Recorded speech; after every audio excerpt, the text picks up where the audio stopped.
Have you? So, I was actually asking, hope we all had a splendid day, and how was our day? That was actually what I was asking before now. So, sir, you can go ahead, sir. Hope your day went well. Awesome, awesome, super awesome. Okay, thank you so much. Blessing, would you like to tell us about how your day went?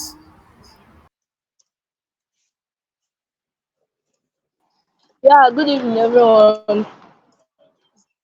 Nice to be here. Good evening, blessing. Okay, good evening, sir. Though my day was fine. Thank you. All right. Thank you so much. Thank you so much. Welcome. So this session is being recorded just in case for those that are not here, so that certainly they can get to watch through and catch up on whatever they missed. So we have our special guest in our midst, the CEO. Like, this is somebody that I know personally, is somebody full time into tech. In fact, is our Oga. This is a full stack software engineer, you know, someone that has his own um, hub here in the city of Owerri, street hub. This is a place where you can literally find solution to whatever you may be, faced with. And he also so I'm just trying to tell you about, how multi-talented and faceted he spread his, his net. And but we are not really talking about the software engineer version of Mr. Innocent Unachukwu. We are actually talking about one of his startups, because that's actually what Startup Grind is all about. We talk about startup, what are they doing, we try to connect how do we grow the startup ecosystem of Imo State at large. So we have our special guest here, Mr. Innocent Unachukwu, the CEO and founder of Greenbox Africa. We're so glad to have you here, sir. You're welcome, sir. Yeah, good evening, everybody. So nice to be here. All right, thank you so much. So, while we're at that, we just have a few questions. So you just have to continue inspiring us, especially on this call. So one of the first things I'd like to find out is mainly about you starting. I've also introduced how much businesses you've had around. I would like to talk about um, the inspiration behind you starting Greenbox Africa. So I want to know what exactly motivated you to pursue sustainable energy solutions to the extent of birthing Greenbox Africa. Okay, it's a very long story, but I will give you a short version. I'll give a short version of the story. Okay, go ahead, sir. We're all I ears. yeah, I used to work for during my working days. So I used to work for a one of the biggest butlers in the world. So I as a production manager. Hmm. So every time in every for everybody's life there is a season and time for everything. So and it got to a time where I needed to really chase fulfillment. You know, I was waking up and going out every morning, but I was making money, but I wasn't fulfilled. Yeah. So what I used to do then is during my leave every year, I would take out a portion of my leave and I will go learn a skill, preparing for my exit Hmm. from paid employment, because my work was so challenging that I don't have time to do any other thing, and I really wanted to commit my time to doing something that I was passionate about. So solar energy was part of the things that I learned in my 10.5 years of working there. You know, I had other things that I had learned. So I had a toolkit of skills that I could monetize, or that I could use to do whatever I want when I was ready to retire. So um, in 2018 December, I finally retired from paid employment. Wow. And so I remember, just settling down and thinking of, okay, what to do next. So I was walking down the street and I saw, these shops along your streets. It's in every street where Yeah. you have a Mama Chinedu or Mama Ikena who sells provision. You know them along your streets. Yes. Very well. So I know they are always running this generator, small generator in the night. Yeah. And as I was passing through there, so that idea struck me as I was going through my streets around my where I stay. So, and I was like, look, this lady doesn't understand the economics of business. Mm-hmm. She's not making sale. She's not making sale, and yet she's burning cost. Wow. So I was like, wow. So solar could really be a very good solution for this kind of businesses.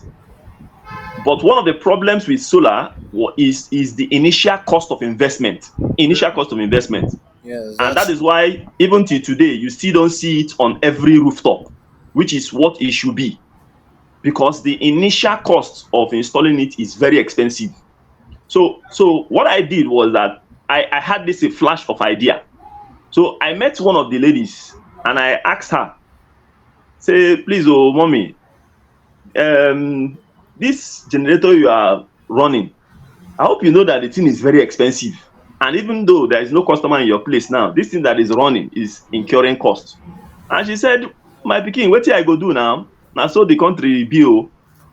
And I told her that, okay, if I build something small for you that is going to use solar, or don't even bother about solar, I will just build something for you and bring that you will not, it will run and give you, maybe it's just 2 points of bulb you want, the one inside your shop and the one outside, and maybe charge your phone. Say, okay, say, if I build something for you, Socket that dey will work well. be, it will be small, it will be portable, This one it here. will not make noise like this generator, it will not bring smoke, you will not have any problem drawing it or finding somebody to draw it for you, you will not even need maintenance, and best of all is you are not going to be able to run it from even this 6 o'clock on the night to 10 o'clock when you close. You will be able to run it the day, all throughout the day, and you can charge your phone all throughout the day and then still use it Thank in the night for your business.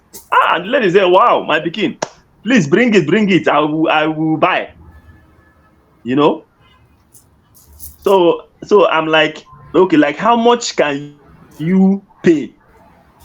How much can you pay if I build this thing for you? She's like, well, every day I buy fuel like 500 naira. And then every week I buy oil, maybe like another 500 naira. So every day, and I open all throughout the days. So that's 500, that's 3,500 plus 500 naira oil, probably plus another 2 or 3 or 4,000 naira for maintenance if you break it down. So already you are seeing that for fuel already we are doing 3,500 every week. That's 7,000. That's 14,000 for the week. So if we add oil and other maintenance, we may get up to say 20,000. That's what it takes her to run that generator and just generate 2 points of light for her business. So I now told her, okay, if I build something for you that costs maybe 85,000, will you be willing to buy it one off? And he said, oh, 25,000 is too much. It's good though, but 85,000 I may not be able to give you in bunch. I said, okay, can you pay in installments? If I break it down in 3 or 4 installments, will you be able to? He said, my pikin, that one will also be hard though. but Bro, I like you know the how those idea of ones the work. product. I say, okay, can you pay me just Only three these things thousand that every try. month? Just 3,000 every month. Let me just be your NEPA. I'll just provide it. You just pay me I don't 3,000 want every to. month. I just don't want to make my own And she said business. that would be wonderful. That she's spending more than that now in a month. That would be wonderful. And that was how Greenbox was born. So I came to my house. I got one thing that looks like a plate, and then because also my background is electromechanical technology. So I started my career by building circuits. So I was able to build something, pack it inside that box, and took it back to her. And she was like, "Is this thing going to work?" So I finished the installation, and that was it. And it was just working as planned. And then her neighbor took my number and called me, and I installed there too. And that was how Greenbox was born. So that's the short story of how Greenbox was born. Wow, wow, wow. That was really, really so inspiring. Wow. Thank you so much for that, detailed journey of how Greenbox came about. That's literally how many products actually did. Just like even Facebook that the whole world is using today, and Zuckerberg is literally one of the biggest controllers of data. The same thing with the Google guy. What's that his name again? Page and his friend. You know, they're all big time billionaires now. It all started by, let's say, school project or side project. Let me work on this. Let me work on that, and that's how it is. And even just to add to what you've just even said, from what you've said, you've even made it clear and you reminded us exactly about how you know um Africa's Af- Africa's power sector, it has this untapped um is the power sector is literally a whole different level where if we get enough startups in that niche, lots of changes is going to take place, and we'll see us even starting from the city of Owerri here.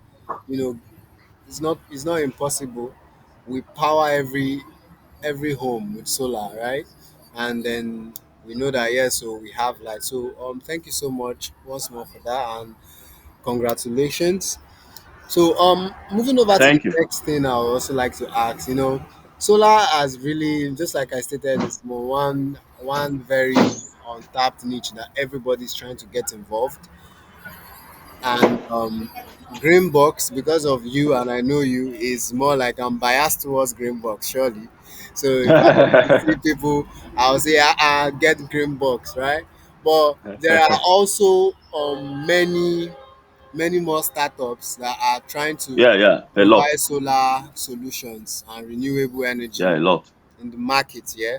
So, what do you think sets Greenbox Africa? What do you think sets Greenbox apart from the others we may have? Okay, for for me, it's not um, just about uh, um, how it tilts to Greenbox Africa. For me, I'm on a mission. We're on a mission to light up Africa, Mm, and the amount of gap that we have in Africa, I don't even think Greenbox can solve that gap. So for me, I want to deal on the underlying factors so that anybody that is coming into the industry to also provide their own quota to solve that problem, to continue to solve that problem.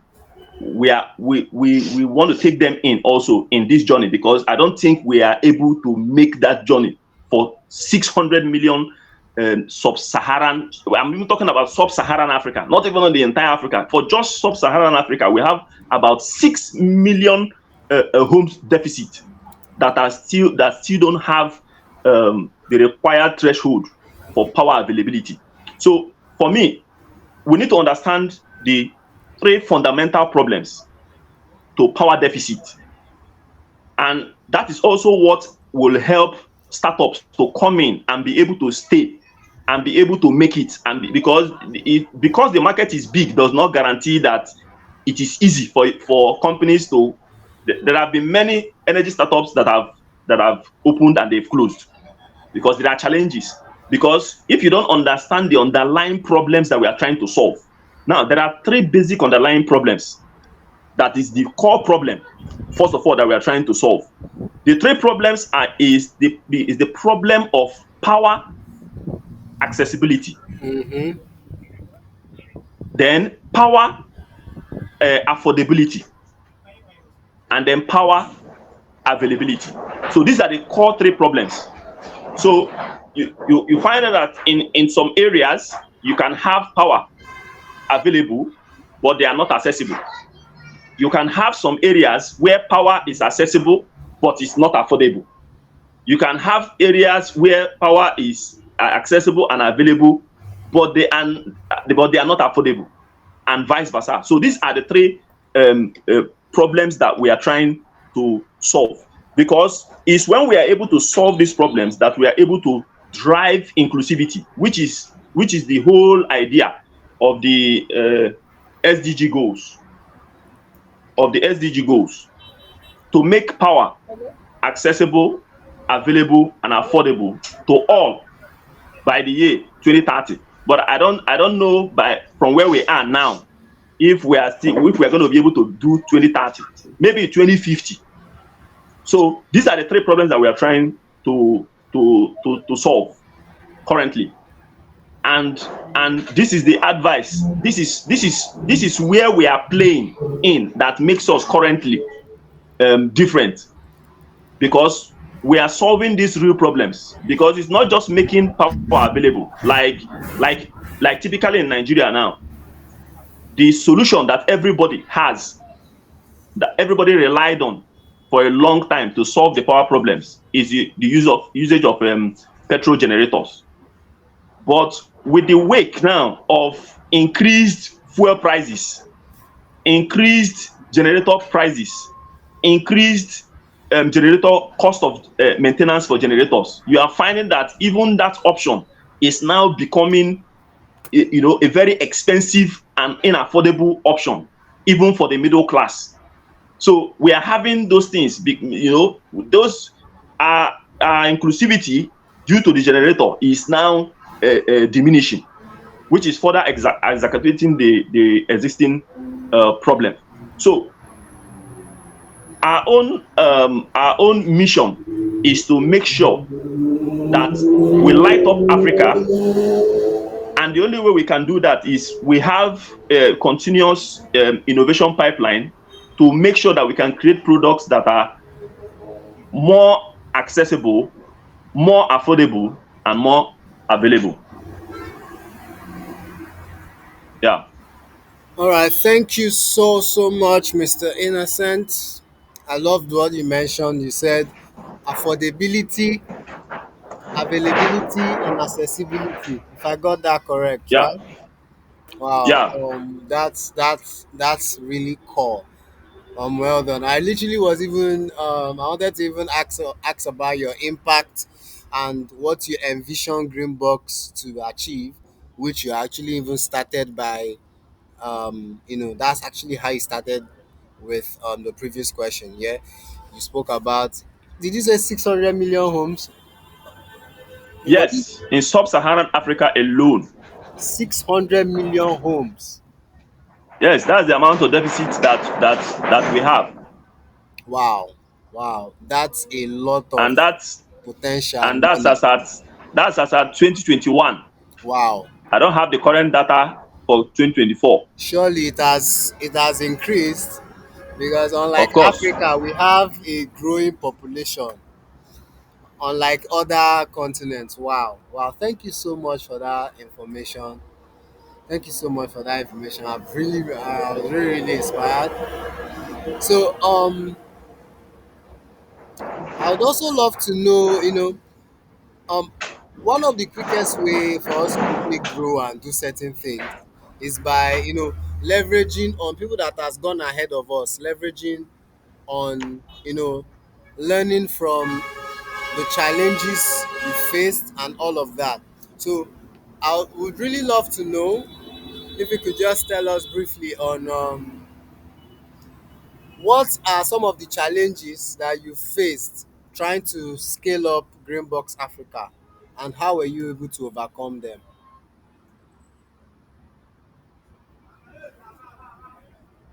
You could just use one or two case studies, which would still be fine and would sit well with us. Yeah. Now, for every business, I think mostly there are two product models majorly. There are businesses that have physical products and businesses that have digital products or services which are not physical. So Greenbox Africa as a startup, it,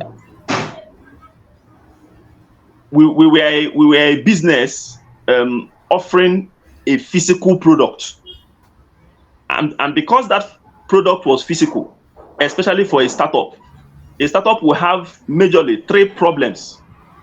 Any startup that has a physical product that it wants to introduce into the market, we basically have three problems. You will have R&D challenge, you will have logistics challenge, and you will have financing challenge, or you can call it finance for inventory challenge, to get your raw materials to build, because you can't create all your raw materials by yourself. You will have Yeah, to buy true. some. So these are the three basic challenge, and they are very, very, very tough for a startup. Unlike many other startups, and that's why you see most startups, it looks as if when we talk about startups, it looks as if people want to build software. Everybody is synonymous to software, Mm, because software companies are offering digital services. yeah. So they escape most of these three issues, because you don't have anything to do with logistics. You're not carrying anything anywhere. People just use your product off your website, and that's it. You don't have your suppliers. Your suppliers are relatively few. You can buy your own server and control whatever it is that you want to control inside. You are relatively protected from price variations Mm, from your suppliers. Then R&D is also within. You can also do your R&D, which is your mostly your updates at your own rate, at your own scale. So because we were a startup with a physical product, it was very challenges. It was very challenging. So we faced these three challenges. So the first one, I'll give you a case study of our R&D pipeline. Because it's a physical product, you have to deliver your promise. So when I went to Mama Nkechi and told her, look, I will give you a box that will do this and do this, give you power, no noise, no smoke, no hassle of starting anything, and it will be on guaranteed for 16 hours. If that product does not deliver that promise, we will fail. It doesn't matter what we do. Because if we're not able to deliver our our value proposition, then we are most likely to fail. So, and because we were a young company, we made our first iteration, and we took it to market. We didn't have time to even test. I made the first box in my parlor, and I took it to the woman, and I installed. So after a while, some of the customers started complaining of things that were failing inside. This was something many companies that you're using, laptops, your TVs. These are companies that have big budgets. They have big finance budget for their R&D. Before they release one laptop into the market, or one iPhone into the market, or one Android phone into the market, they've built it and tested it for years. Say 3, it is now finally released into the market. But because we're a startup, we don't have such kind of funds to build and be doing R&D and take costs and be doing R&D. We don't have those kind of funds. We don't have those kind of time. We needed to quickly break into profits. Otherwise, we're still going to sink. So we took it straight. And when this problem started happening, so we had to halt selling more boxes. So we went to retrieve some of the ones in the market, opened them, saw the issues, and we refixed them. And in fact, at that point, we even wanted to stop the business. But we took a bold step, added more of our own money again. We now had to go around all our existing customers, took those boxes, and did those upgrades for them at no cost. Hmm. So it was a real challenge. And that was not it. And that is not just once. We have done several iterations before we got something that was very, very reliable, where we had a mean time to failure of, say, close to like 6 months. Then even another time again, most of we started most of we installed most of these boxes in the dry season when we had a lot of sunshine. So when we had the rainy season, when the rainy season came, we found out that our panel sizes did not factor in low sun turn ups or low sunshine throughputs during the rainy seasons. So we were learning as we were going, and we were iterating as we were going, and we were also losing money also because it's cost. But one thing we did right was that because the product was at least meeting the expectation, our customers were willing to still manage us as we were doing the corrections as we were going, because compared to them running generators, it was so far better. And that's what underlines also, that you have gotten something right for a startup. Because this is the reason why startups actually fail. When you have a product that doesn't have a product market fit, or it's not solving a real problem that is actually holding the necks of customers, you are going to fail, because the customers will have options and alternatives that if you mess up immediately, they go to another option. So even with our mess ups along the way, our customers will still prefer our box than going back to their generators. So they will put up with us while we go and fix it and bring it back. Hmm. So that's one of the drawbacks that we faced, for the fact that we are selling physical products. Two, also, for the inventory challenges, because we had a physical product, it means we had to maintain a certain amount of raw materials and spare parts to build these products. And the problem with that, you have two problems with inventory: is how much inventory do you keep, and then price for fluctuations in the market from your suppliers. Because you already have your business model plan price out, and is that plan or your cost that you use in pricing what you are charging in the market, and suddenly one of the inputs went from 20 naira to 100 naira. So it's so difficult for you to transfer that cost immediately again to the user, because it affects the outgoing cost that you can charge. So that's also one of the problems that you have when you are running a physical product. You have to manage how much inventory you keep, because that ties down your floating capital, and you don't have enough to run your business. And once you don't have enough floating capital, it doesn't matter what profit you are making, because cash is sanity in business. Even if you have profit and your profit is not in liquid cash, and you have something to do with cash, the business is going to go down. And that is why most times businesses will ask you for your cash flow. They want to see that you are maintaining a positive cash flow, because if you don't have a positive cash flow, you're going to have very strong issues. So these are part of the issues that we have. And then lastly is logistics challenges. Logistics challenges is a very, very, very, very, in fact, it's tough for all businesses that will have something to do with logistics. Any company that has to move something to somewhere knows how hard it is. Even Jumia, as big as they are, at a point had to outsource logistics, because logistics was just literally burying the company. So logistics is another challenge that we have on a daily basis, but nobody can run away from it. So you just try and manage it and make sure that all in all that you are able to make profit at the end of the business year or business month. Uh, Yeah. thank you so much. Thank you so much. And even just speaking on the logistics you spoke about, so how do you solve your logistics? Do you outsource it, or maybe you use your personal car to do these deliveries. How do you solve your logistics challenges? Well, as a startup, you use whatever means at your disposal that costs you less. Mm, mm, If it's closer, if the customer that is buying is in a location that is easier for you to take our keke bus, public transport, and go deliver. If that's your most least costless alternatives, of course, as an entrepreneur, as a startup guy, you don't want to burn money you don't have, so you take what is less expensive. If you are delivering a box to somebody in Lagos, you don't want to jump into the young at night and take a 25,000 naira to Lagos and take 25,000 naira. That will not be correct. So you might probably go to one of the young shagro and do way bill.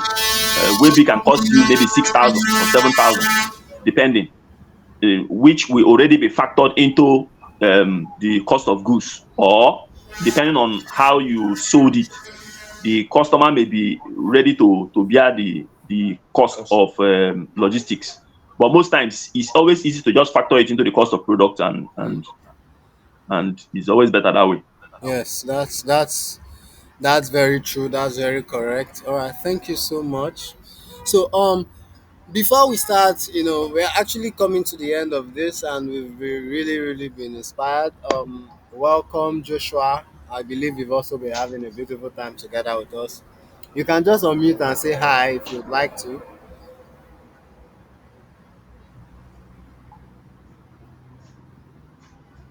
So maybe while we're waiting for Joshua, you spoke a lot about some products, and you were actually specific about one. At least you spoke about one about twice. The one you sold to a lady, and you helped her, almost eliminate cost of fueling and all that. So I would like to ask, as regards that, this open, because this video is going to go viral. Hallelujah! Thousands and thousands of people are going to go through these videos in the no distant future. So I would like you to walk us through the products and services offered by Greenbox, and yeah, what products and services does Greenbox have in store? How many? How much products? Is it just that one of 25,000, or there are more? And maybe, because surely I know they all contribute to sustainable energy. So, just walk us through the available products of Greenbox Africa. Okay, Greenbox Africa, as a solar energy solutions company, basically has three channels in our business model. We sell solar solutions or solar products.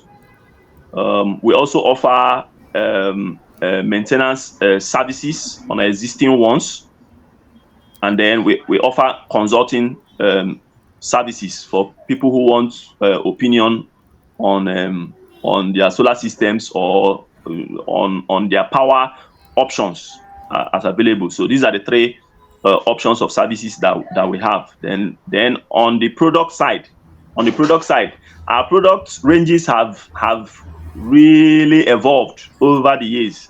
Greenbox will be 6 years this year. Wow. So yeah, Greenbox will be 6 years Wow. this year. So Congratulations. thank you. So um, so we have our portable green boxes, and it starts from Greenbox 500. It's a portable green box. If you Google Greenbox Africa, you should see a picture of me on the net everywhere, standing with either Yes, three yeah, three I of see them. that a lot. Good. So if you once you Google me, you will see the three basic ones we started with. Because in the energy market, like I told you, because what really helped us to enter was that if you understand the problem, you are able to tackle the problem. Because that people think that the problem is just power, providing power. No, it's not providing power that is the issue. In Nigeria, we even have power. The problem we are having is not that we don't have power. Our biggest problem is that the power is not accessible in most areas. That's one. Two, it is not affordable for most areas, and it's not even available for people that even have it. I have electricity to my house, but I can't even see it. Go ahead, sir.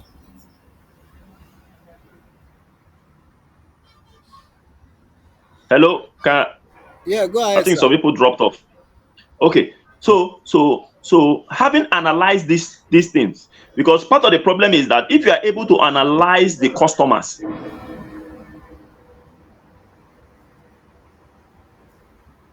gated the customers, because you don't need to offer a customer who just wants a light bulb a very big solar when the person only needs a light bulb. So what we did was to stratify the market.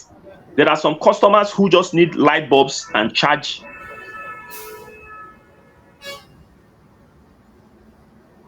phase. These are the next phases are the next phase of customers we call home users. Home users, normal home loads that involves television, fan. Then there's another bracket of home users or another bracket of users, the third bracket of users, people who need to include fridge into the mix. Because once you want fridge into the mix, you are another section of user. Then we have another section of user who beyond fridge want to use something like a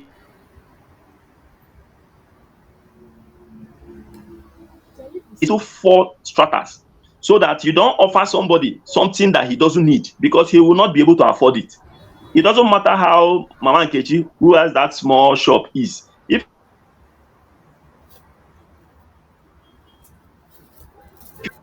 she will never, even if she wants it, it will not be affordable.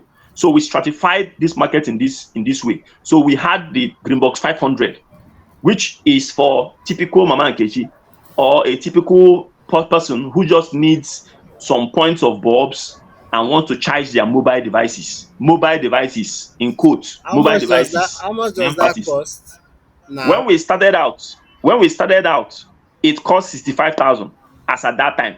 Okay, As at twenty-five now, thousand. 65, Okay, 65 in 2018. okay. As at now, it costs 150. Wow. Because, and like I told you, that's part of the problem of building physical products. Because every change in the market affects you Most yes. immediately. You don't have an option. We want to make this box even 30,000. But in order to also but what we are doing now to see that we are driving it down, we have changed our design from the design you will see me with metal boxes where the battery is enclosed inside. We are making the battery now external, and Okay. we can give you the box at 100K. You can now just buy your own battery, any battery you can afford. Mm. Then you can increase the battery at your own rate, at your own speed, at your own time. So, but it's just for phones and bulbs, right? Depending on your battery. Okay. Okay. All depends on battery. Yeah, that's true. Depend But is your battery aside size. the Greenbox 500, what are the higher ones that can take up to, let's say, laptop and maybe standing fan? So we now have a Greenbox 1000. We Okay. had a Greenbox 500, Greenbox 1000. So Greenbox 1000 is like a little senior than Greenbox 500, but it can accommodate something like a laptop, like a TV. Okay. They are the ones that can manage those kind of load. Okay. Also subject to your battery capacity. If you buy a bigger battery, it will last longer. It can carry more things longer time because everything is battery size, which Yeah. is why we have stopped enclosing the battery inside the casing, because that limits you to the battery size you can use. Mm. Mm. How much does So the so we Greenbox make 1000 cost now? 150 without the battery. The With the Greenbox battery? 500, the Greenbox 500 will cost you 100,000 without the battery. Okay. The Okay. Greenbox 1000 will cost you 150 without the battery. Okay, okay. That's so that means we for the set of products we have at the moment is just two, right? Greenbox 500 and Greenbox 1000. No, we are still moving because we Okay, have to create this stuff. There are some customers who want complete installation. okay. Buy the battery, bring and come and install everything. In my You house. buy, come and install everything complete. That you pay Okay. complete package. So you have Greenbox 1500. Wow. Greenbox 1500 complete package will be 350,000 Mm-hmm. complete installation, and it will carry your normal house loads, but does not include fridge. Wow. That's So beautiful. I That's I beautiful. currently use I currently use uh, uh, a similar setup Okay. in my wife's shop currently. Okay. Okay. And one thing I'm even Then we now once a fridge is involved, we now move into the Greenbox series 2000 series, the 2000 series, which is the standard solar installs, which is the okay. standard solar installs. Which is actually where I was heading For towards. a Okay. one battery system currently, which is you've come to my office before now, my hub. Yes, yes. I was there.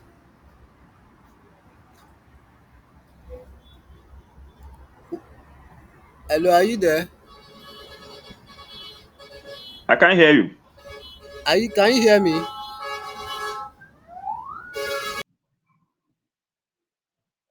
Hello, Hello, hello, can you hear me? hello, Can you hear me?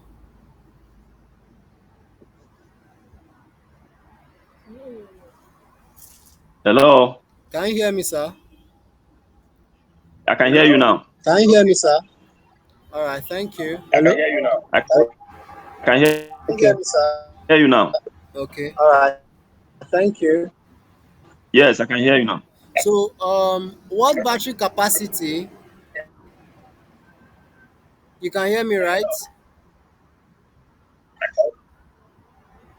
So, what battery capacity does?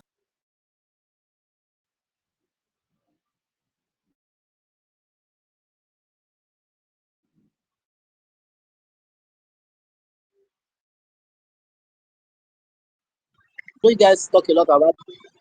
You guys talk a lot about. You guys talk a lot about. In the market,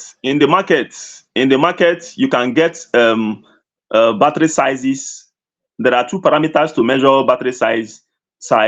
You talk about the voltage and you talk about the amp hour.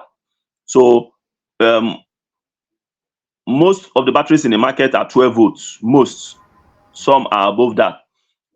So you can get battery capacities between 7.2 amp hour up to the range of even 250 amp hour for Wow, for the wow, normal either dry cell, tubular, uh, or gel acid batteries. Then you have more expensive ones, which are the future ones. Now everybody is tending to the lithium batteries that are just new in the market, but they are very, very expensive. Very expensive. You can have one unit of a battery alone costing up to millions. 1 million plus, 2 million plus. Just wow, one battery costing three wow, million plus. So they are new in the market. They are more efficient also, and they have more power also because one of those can be like 12 of one of those batteries that we use. So depending on the person's pocket and what the person is doing, that's so true. it depends. That's true.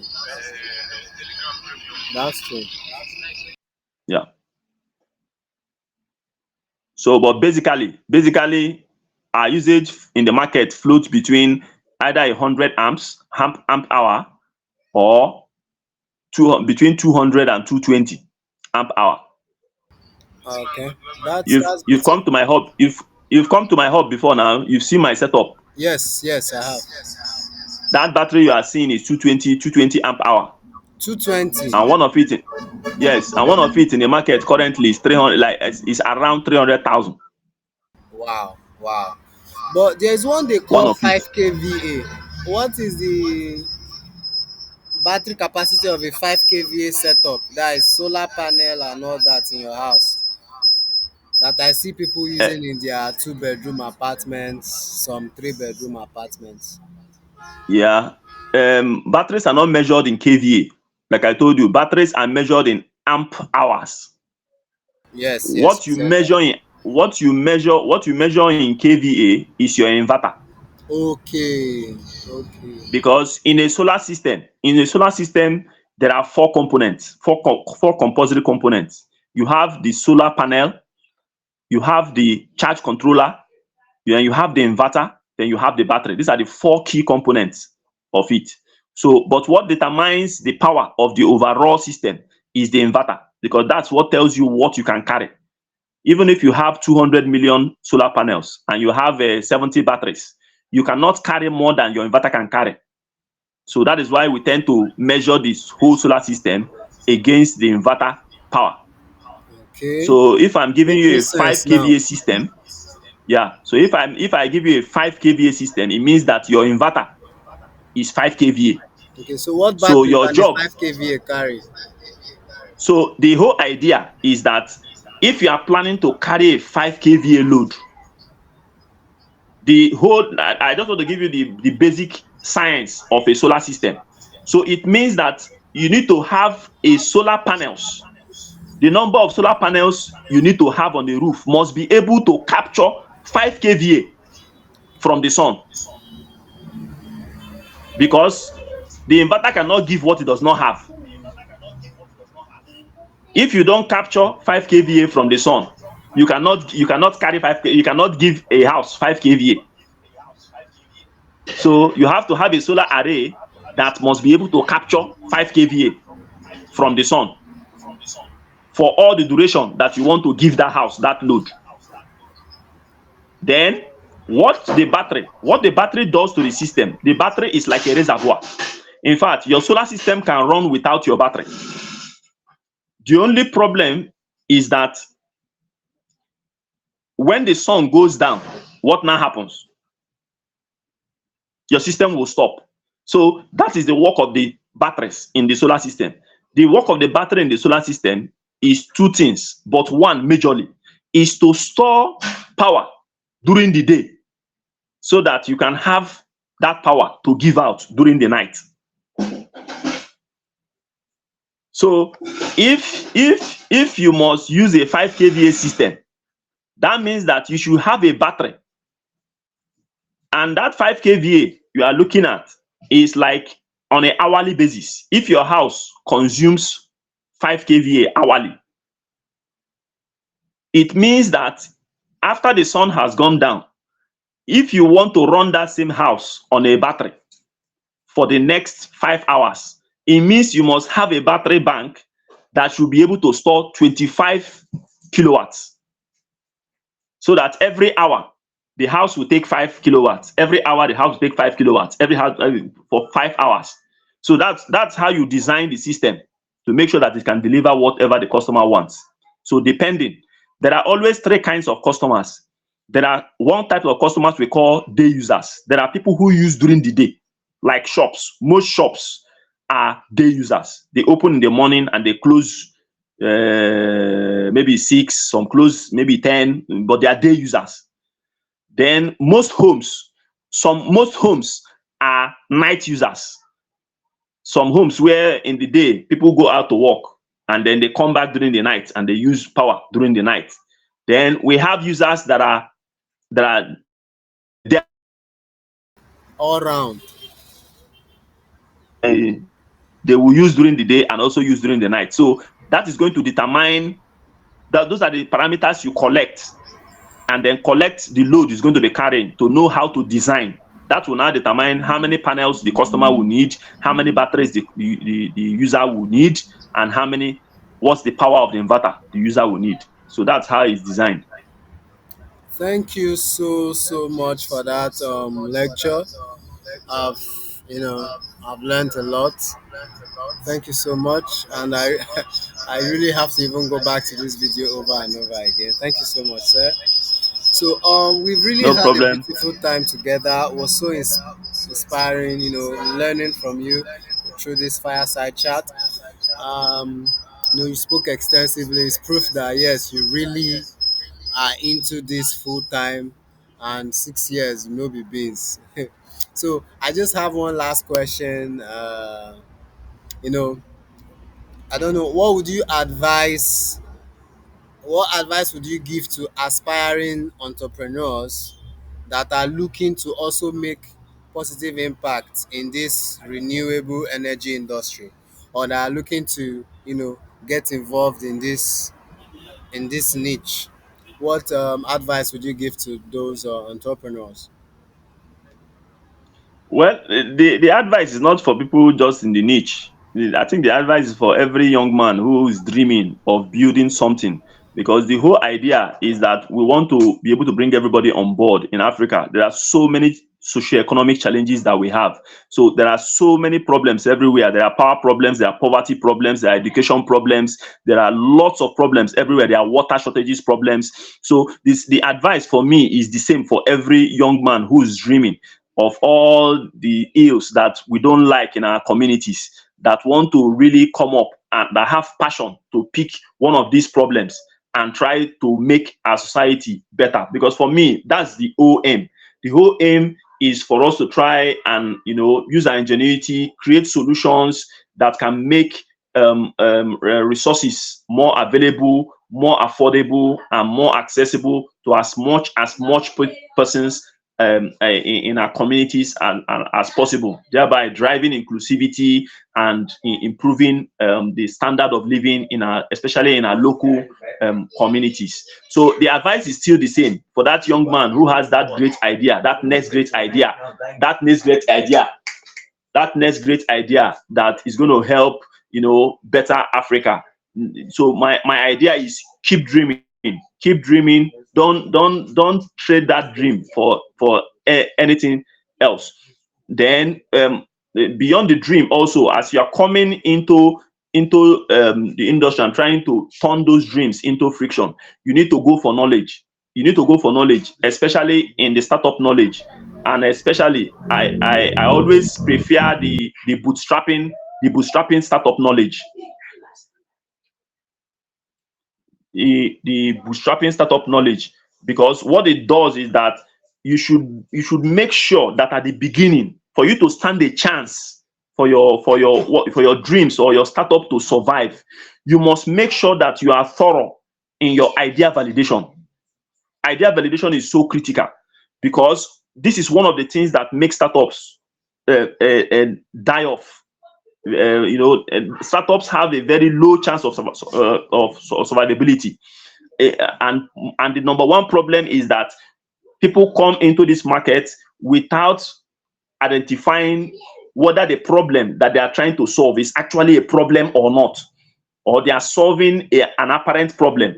So you must make sure that you do due diligence in your idea validation to make sure that the idea that you are bringing to market is actually solving a very critical problem, a tier one problem for that matter.